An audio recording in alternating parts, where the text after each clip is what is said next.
But now it's time for the last word with Lawrence O'Donnell. Good evening, Lawrence.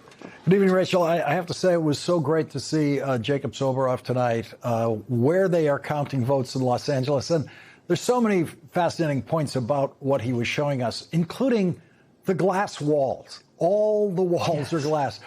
It literally could not be more transparent. And the fact that Donald Trump's U.S. attorney has been down there with other U.S. attorneys just walking through the place shows you just how open it is. They didn't see anything, obviously, that they thought should be stopped or should be investigated on the spot or any such thing. And so the count continues. And I just can't. I'm really glad Jacob's show is premiering this weekend while they will still be counting votes in Los Angeles. We need his show now. It's just the perfect launch period for it to go straight into his expertise about that vote counting in California. It is also just amazing, Lawrence, that, you know, in advance of the vote, not just this vote, but every time there's a vote in California, right? But in particular with this one, everybody says there's official pronouncements. Everybody reporting on this in the news says in advance, it's going to take weeks to count. It will be weeks before we have the results here. They will not get complete results until 30 days after Election Day. We all know in advance that's what's going to happen. It's explicit. That's part of the process. That's what happens when the process works properly. And still, Republicans think that people are going to fall for it when they say, as soon as their candidates look like they're going to lose, that the length of the counting process is somehow indicative of some sort of problem. I mean, these sorts of bad faith attacks on the integrity of our elections really, really do depend on the idea that people are stupid. And when people palpably are not stupid, and when people actually pay attention, and when stuff actually works the way it's supposed to, I think these claims that they're making end up not only not working, but really embarrassing and potentially scandalizing, I think, the people who they're talking down to.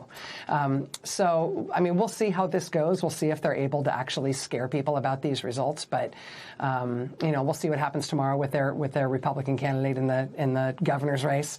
But I do think they're kind of stepping on a rake here. And you see, Republicans in California don't do this. They're not the ones coming out saying these elections are fraudulent. They know how votes are counted in California, and they are not happy that Donald Trump has convinced Republicans to avoid mail-in voting. Republicans used to do mail-in voting as much as Democrats, sometimes even more than Democrats. It's the most reliable way of voting.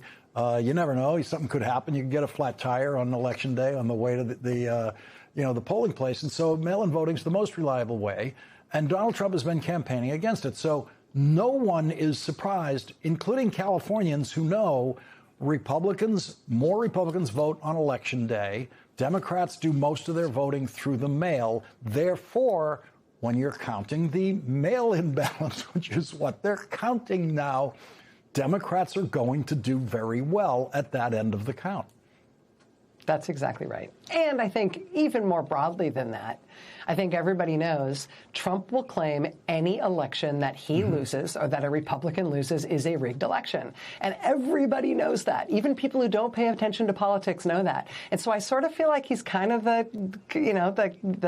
he's cried wolf at this point. You know, like I kind of feel like it just doesn't land the same way. There's nothing convincing about his eruptions around this stuff. It's all predictable. It's all foretold. It's all so according to the formula that he has been living by for the past 10 plus years that I don't think he's winning anybody over to this side of the argument anymore. I think everybody knows it's a bad faith claim. And that's a healthy, I think that's a healthy antibody for us to have as a democracy.